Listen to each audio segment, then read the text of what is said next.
Welcome to Unhinged and On Call. I'm Dr. Chelsea, your resident veterinarian. And I'm Trish, a registered vet tech who's seen it all. Each week, we're pulling back the curtain on the wild world of veterinary medicine, from late-night emergencies to barnyard drama. No filters, no fluff, just real stories, real laughs, and maybe a little emotional damage. Thanks for letting us share the madness with you. Welcome to Unhinged and On Call. Thanks everybody for joining us. We have a really exciting guest today, a very good friend of ours, Stephen Niño Cital. He is an incredible multi-credentialed veterinary technician, specialist, with a passion for anesthesia, pain management, and cannabinoid medicine. So using cannabis therapy in a lot of his patients too. So very impressive and a very interesting person. Yes. Highly intelligent, yes. Super motivated. Yes. And we've known him for probably 7 years now. Maybe 8, in the cannabis and hemp space. And so it's really cool because where he actually originated, I'm going to go through some of his credentials just to give him props because he's done a lot in a he's younger than me, so a very short time frame. Yes. So a registered veterinary technician. He has 3 certifications in lab animal medicine. So RLAT, SRA, which is a surgical research assistant, as well as a VTS in lab animal medicine, which all these things take a long time to acquire, like go through the certification and training. And what's really neat about him is he just keeps pushing like his kind of boundaries and limits on how much he like academically can do. Yes. Also, in addition to all that lab animal work, he's a certified veterinary pain practitioner, which we talk about a lot in the episode, which is really fun because I do think that's like a developing, I guess, just avenue in veterinary medicine. I know that there's one here in Colorado. There has to be more, but one close to us, just for canine and feline kind of pain management, because it's just a different avenue, I guess, from what traditional general practices would do. So he's got tons of training, and then he's coupled with a neurologist in their clinic that they own. And it's just really exciting to see like the progress that they've made in a really like important field. And actually what I didn't know is it makes sense with neurology, but for even on the pain management side, they treat a lot of canine cognitive dysfunction. Yes. So senility and issues like that are just, there are treatment options. I think a lot of people just are like, oh, the dog's getting old.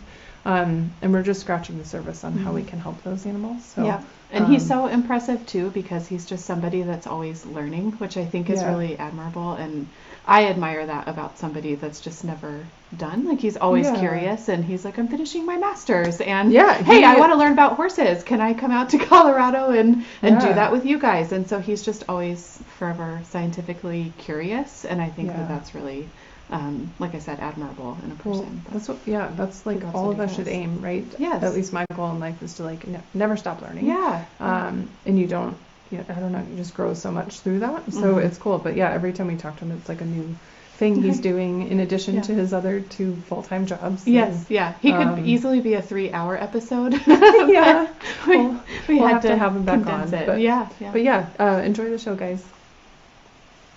This episode is brought to you by our friends at VetCS, your go-to for veterinarian-developed CBD and wellness products for pets and horses.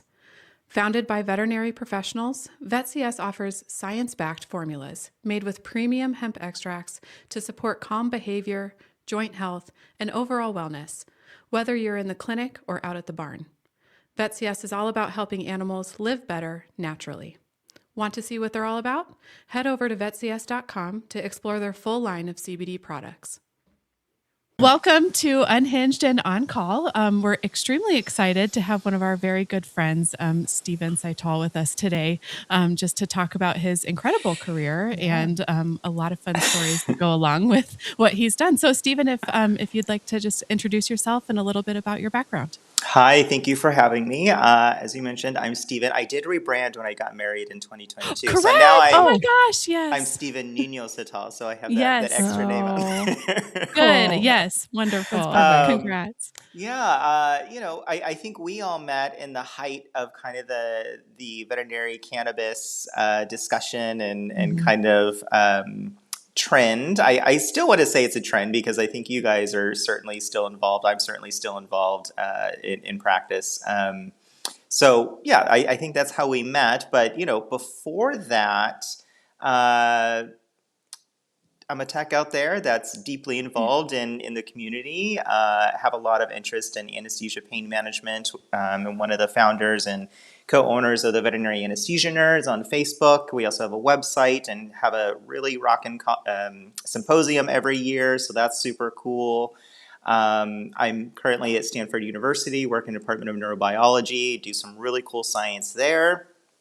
And also a partner at Remedy Veterinary Specialists in San Francisco. And I think we're the very first, at least openly, cannabis forward veterinary practice in California, if not really the country. And we also are one of the only practices in California that has a dedicated pain service, which I think is kind of cool. And I'm super proud of the practice. We live by our values as veterinary professionals, making sure that the team is taken care of, because we can take better care of animals when the team is happy and thriving. And very technician forward, which is something I'm also very much about, utilizing the team appropriately, which I think just speaks to better business and better practice models. Yeah. For Absolutely. sure. Oh, yeah. That's so important. It's just, well, and a huge message of just taking care of yourself woven in there, So, Right. Yeah. Before we started recording, I was telling you I Yeah. have 2 full-time jobs, in addition to all the other crazy things that I do. But, my weekends are sacred, and I really try to make time for myself now. Previously, I did not do that, but it's certainly an important part now, especially since getting married too, because he tends to yell at me quite a bit if I'm That's good. overworking. Good. That's a good partner. That's what a partner and spouse is for. Exactly. Like, telling you to slow down when you need it. Help you check yourself. And now we know why Steven has done so much, is he just works 2 full-time jobs at a time. Yeah. And doesn't sleep. I think It we all can makes relate sense to that now. a little bit too. It's like, oh, what do you do? And it's a list. I do all I am very proud of the things that I've done. I think I've done a lot for a now 39-year-old person. But, I do think retrospectively, I do think that I would have liked to have taken time for myself and maybe slowed down a little bit, because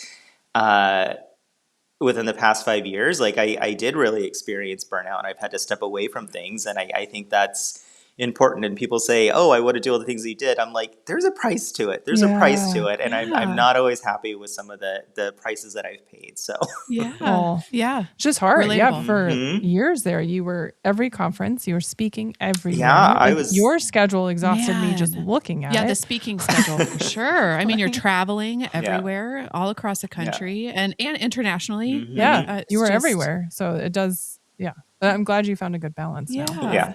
That's important. Yeah. Can I ask how far, so your pain management part of Remedy, essentially your clinic, how far do people come for that? Like, will you do consults, I guess? Yeah. So we have my practice is a neurology and pain clinic. We also have rehab, which kind of is interwoven between pain and the neurology service. I think it's a perfect addition to our practice. As far as the pain consults go, if we're going to be prescribing or doing therapies, they obviously need to be in the state. So, Bay Area at large, 90-mile radius is, kind of our target area. With that said, the other part of the pain service that is not so well known, but people are finding out, and I'm actually getting a little more traction on it, which is fun because I like the education component, is I provide pain consultations for veterinarians. So if it's a general practice veterinarian, they have a difficult case, they can call and we can work out a pain management strategy for that patient. And I mean, I've had people in Virginia, I've had people in Canada, I've had people from all over calling and saying, hey, what can we do for this particular animal with this particular condition? And we work it out over the phone. And I mean, granted, it's not necessarily me taking on a patient, but I'm helping a colleague, which is going to help, that so animal. Many more patients. Absolutely. Wow. Well, and then that colleague takes it forward to other cases too. Like it's kind of a bit of CE, I guess. Yeah. And then the other kind of cool thing we do on the cannabis side is I will do cannabis consults for anyone in the world because it's not a pharmaceutical, it's a supplement. That is something that I can, manage with them being wherever in the world. So that's fun. I mean, you guys are familiar with that, especially with your customers on the hemp side. Yeah. That's something that we do for anyone, anywhere. Cool. Wow, that's amazing. Yeah. Very cool. And international reach with the cannabis stuff too. Has that been interesting or mostly Canada? Mostly Canada, mostly Canada. I've chatted with people online from Mexico, from Colombia, from lots of countries in the Northern European area, Northern European countries. Just all over.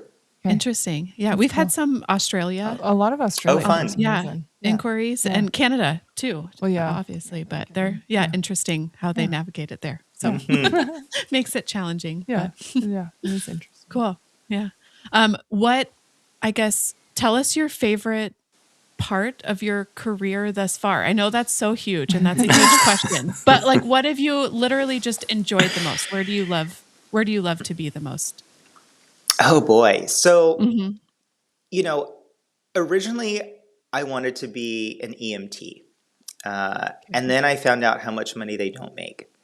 Yeah. And then I wanted to be a human registered nurse. And then I was like, okay, so I started junior college for nursing school. And I was like, this is going to be fun. I'm going to make this money because there's always a shortage of RNs in our area. I was like, I'm going to make money and this is going to be fun. And then I started taking a bandaging class. That was one of the requisites for the course. And oh my God, this is going to get so real and unhinged in a minute. Okay. It's great. So I have a little kink. I love nice man feet. Like I love feet. I'm a shrimper, I think is what they're called. Yeah. So we were in this bandaging class and then we started to have to bandage the football players' feet.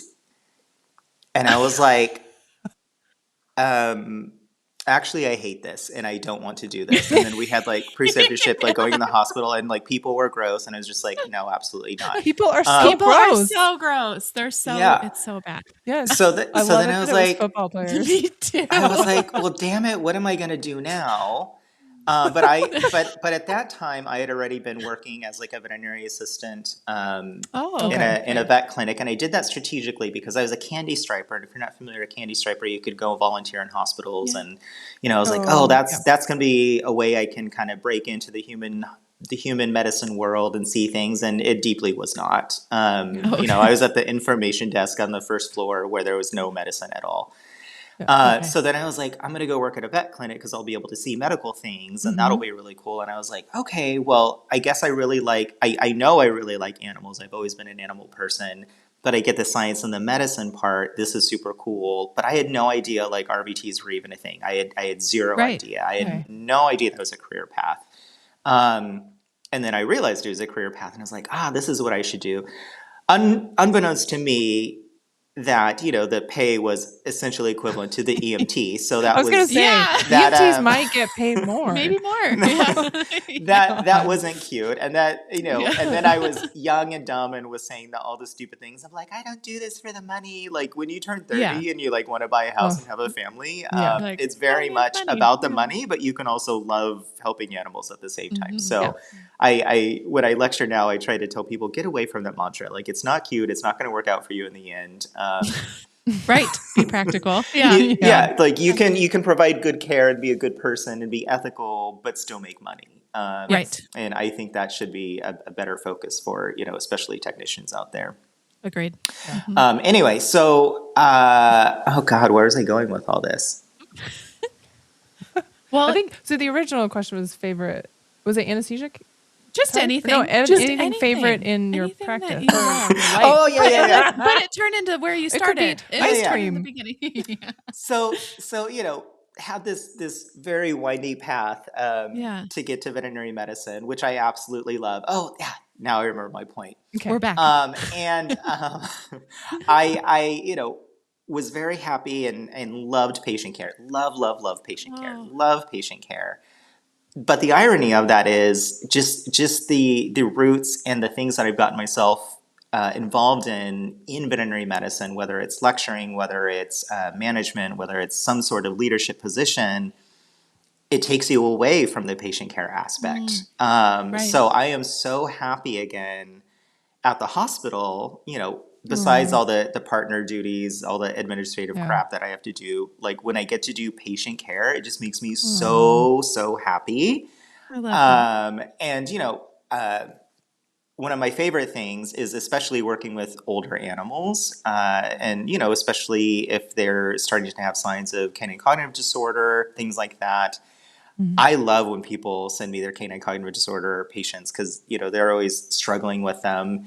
And I'm like, have you tried CBD? And it just wakes them back up. And just to see the owners get so happy, like even after one dose, the owners are emailing me. They're like, oh my God, I cannot believe. And I don't want to say it's an easy fix, but it's an easy remedy, pun intended.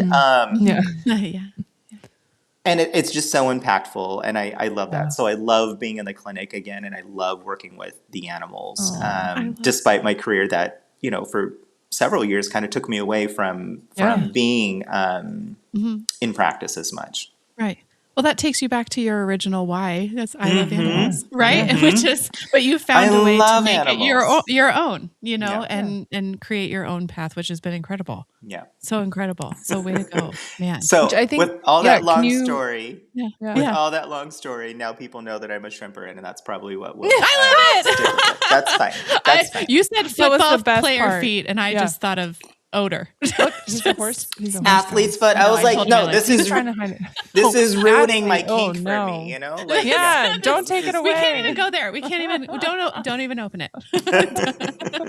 I love that. Well, that's it. I had a student riding with me this week, and she's actually a farrier and a pre-vet, but asked me because she has horses, and she's like, how do you not? She got burned out as a farrier, and she's like, how do you not get burned out of your own horses? And I was like, I fucking love horses. Obsessed. I'm obsessed. And she is too. But she had gotten to that stage and nobody sees it, right? But like of burnout to where you start to not appreciate the things that are like in your life. Yeah. It's crazy. And you don't see it until you get out of it. Yeah. But I told her, I was like, well, I only work in my practice 3 days a week. And that allows me to do the other companies and all that. But like, you have to balance it, and nobody's going to do it except for you or your spouse, you know, but like make it count, Well, and sometimes there are those years of sacrifice, unfortunately, there are, that for sure. like you like were saying, growing a practice. Like, that's a big deal. put it in, and then hopefully later. Yeah. Stephen, can you this is for listeners probably, and myself also, but like tell us how it happened to where you get to partner ownership and partnership, I guess too, right? Like in a big city, and you guys did a great job. Like your branding is incredible. Awesome. I mean, it's so cool. And I think other like RVTs, like it'd be amazing. Because I don't think people talk about that enough, that as an RVT, you can be a practice owner and like do all the things. Yes. Sure. So, the funny thing about who is my business partner, Dr. Carrie Journey, excellent neurologist. I think a lot of people know her for NOMV. She's one of the founders of NOMV, very important organization. Yeah. She's just a cool lady. And the funny thing with Dr. Journey and I is we were working at a specialty practice together. And I had if anyone doesn't know me, like I am fairly outspoken. And and I had noticed some veterinarians prescribing like only tramadol to send home for animals. And if you know anything about me, you know that I generally do not like tramadol. I will use it as like a second or third line analgesic for dogs. But they were sending home like just tramadol. So I sent out like an email to the whole hospital saying this is inappropriate. We have a lot of evidence saying that this is not good practice, that this is not effective practice. And the practice owner didn't love that because he really liked to prescribe tramadol. He was one of them. He was the one. So he had asked Dr. Journey and all her excellent communication skills to have a chat with me. And I had never like really had a proper introduction with Dr. Journey. I had never really chatted with her. So she pulled me to a room. She's like, I don't know if you know who I am. And I was like, oh, honey. I was like, I don't know if you know who I am. And we had a lively discussion on tramadol. And then years later, now we have a practice together. I'm the service director for the pain management. And, it was a funny, Carrie and I both tell people our very first conversation was an argument. But look at us today, and we're very good friends. Definitely consider her one of my best friends in life. So, we just maintain that friendship. And, I think we were both kind of like, let's build a practice based on our values as veterinary professionals. Her with all of her amazing experience and perspectives on what a healthy team looks like from the NAMI side, and just all the communication stuff that she is involved in, and then me with really technician utilization and using the team effectively. She just called me during COVID one day while I was stuck in Maine in winter, and I was like, she's like, let's you and me. Do you want to come to California? Yeah. And, You're like, sure. and open a practice. And I was like, yes, get me the hell out of here. They don't have Yes. Mexican food here. I need to bounce out of Maine. Yeah.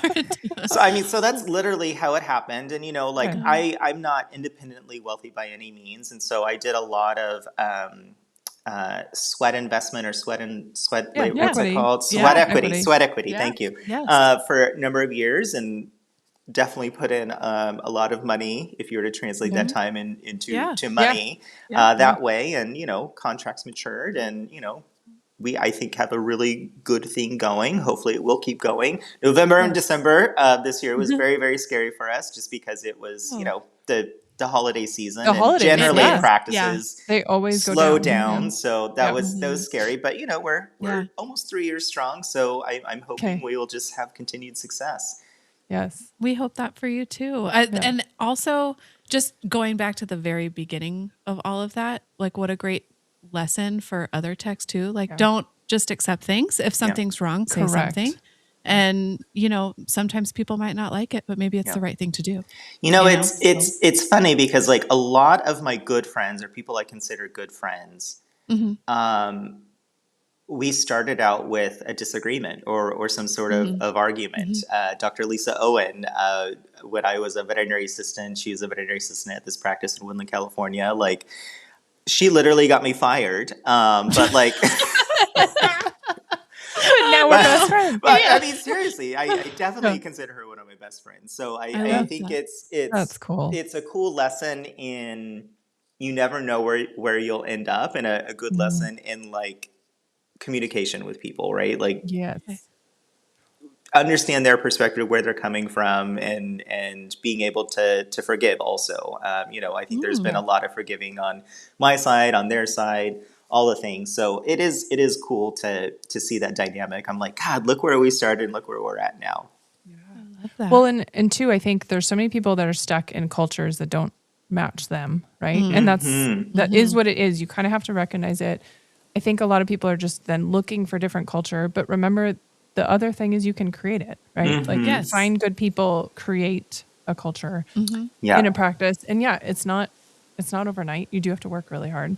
But then in the end, I mean, that's your fastest way to, like, financial stability, and for sure. And having the people around you that are the people you want. Correct. And having a realistic perspective. Like, this is something that we experience at our practice a lot, is, we feel like,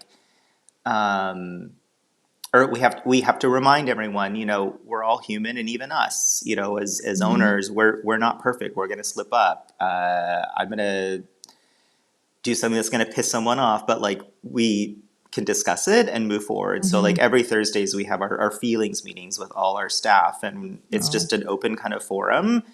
We block off time in the morning, and we discuss, like, what's working, what's not working. Hey, you kind of pissed me off this week. And, it's an open floor, and it's a good way to just let things go and let things out and make sure everyone's heard.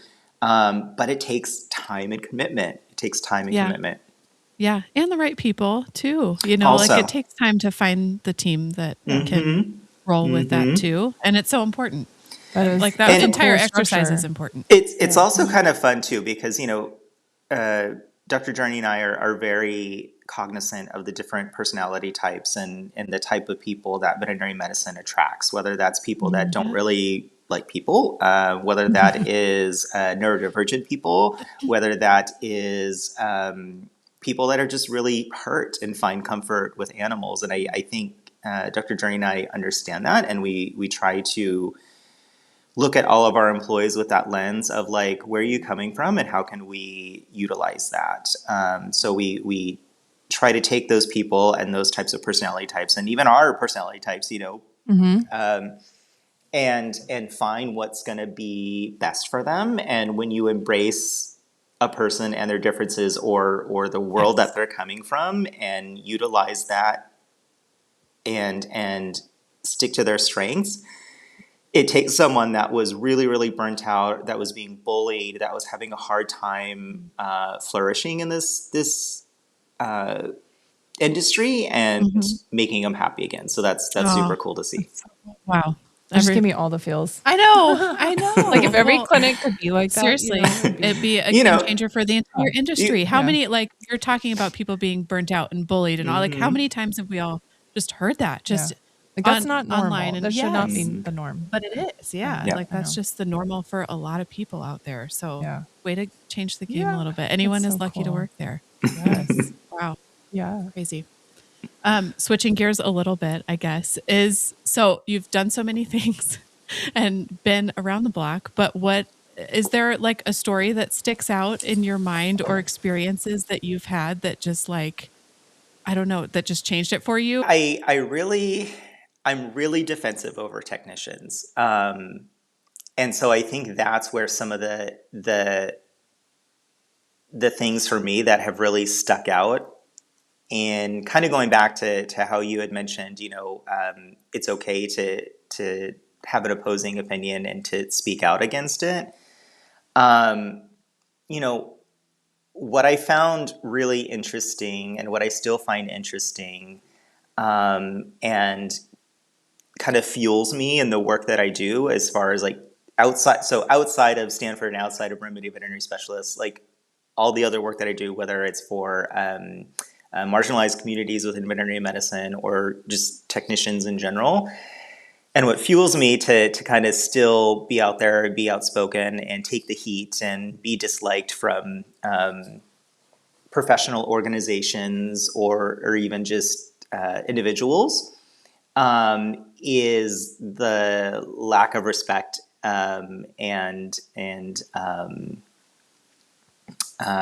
lack of respect for technicians in the field. So I can't remember if you guys were in the room. I was speaking at AVMA one year on cannabis topics, and I had a internal medicine specialist stand up, and I had just done a 50-minute presentation on cannabis, like as a general topic, and as you know, like we wrote a book on it. It is not an hour session where you learn everything that you need to know. Right. Yeah. Yes. And he stood up and he just like started ripping me apart. He was like, this would never hold up at ACBIM. This was not deep enough into the science, and just was a complete asshole. Mm-hmm. But I was really cool because I had a few veterinarians in the room and be like, he had 50 minutes. This was a very good overview. But I think what was really cool is the next year I was invited to speak at ACBIM, and I won an award for most attended and most liked lectures. And it was the same lecture that I gave at AVMA. Yes. Take that. So my stood point, up okay, didn't it? Yeah. So with my point with all of that is, like, I don't know why we have this hierarchical dynamic within veterinary medicine between veterinarians and technicians. And it really bothers me because, at my practice, like, yes, Dr. Journey as the owning veterinarian on paper has that full responsibility. But when you really embrace what technicians know and can do, your profits and your care can expand exponentially. In our practice, two of our technicians, myself included, are trained to do abdominal ultrasounds. We went through a course, and then we had a good friend of ours, Dr. Sophie Dennison, come in and teach us how she likes abdominal ultrasounds done. So we do these ultrasounds, and then we send it to her, and she reads it out. That's saving the client hundreds of dollars from having some other radiologist or internist come in, travel internists come in and do the scan, doing separate invoicing. And then we as technicians feel extremely utilized. Now, I'll be honest with you. When I first started doing the scanning, I kept finding like tumors and stuff on the liver. I was like, this is really sad. Being a vet sucks. Like, I'm not a veterinarian, but I'm like, finding Finding this things. is all the shitty things that you have to kind of put up with. But also, most of our technicians are trained on how to run an MRI. So like we incentivize those tasks for them. So for each ultrasound or MRI, they'll get an extra $50 on their paycheck. But it's still like increasing our numbers, still offering immediate care instead of waiting, for the traveling whomever to come in to do this specialized thing. And it's something that technicians are allowed to do within the Practice Act. So, I think what Carrie has done as far as this dynamic that I'm talking about of like this hierarchical, power dynamic thing is really understood, like, is pointless. It's super duper pointless, outside of like doing surgery and writing prescriptions. It's pointless because it's not helping anyone. You're looking like a bully if you're one of those people that's like, well, I'm the vet and you just have to do what I say. Like, we have discussions. I disagree with Carrie all the time, or she'll disagree with me, and we have these discussions, which ends up providing, I think, better care, better evidence-based care for our patients, and makes everyone feel heard and involved, which I think is fun, and I think helps diminish that underutilization and burnout that we kind of all hear about and experience. Right. Well, I don't know. Maybe it's wishful thinking, but I do feel like in the last 5 years that there's been an improvement in, I don't know, just communication and skill sets and things like that. I don't want to blame the generation that owns most of the practices right now, but that has to be the thing of the past, right? When they age out, they were all just ego driven and wanted a divide to make themselves feel better. Right. Yeah. And I don't feel like the current, the people that are taking over practices outside of freaking corporate, I feel like that has to change.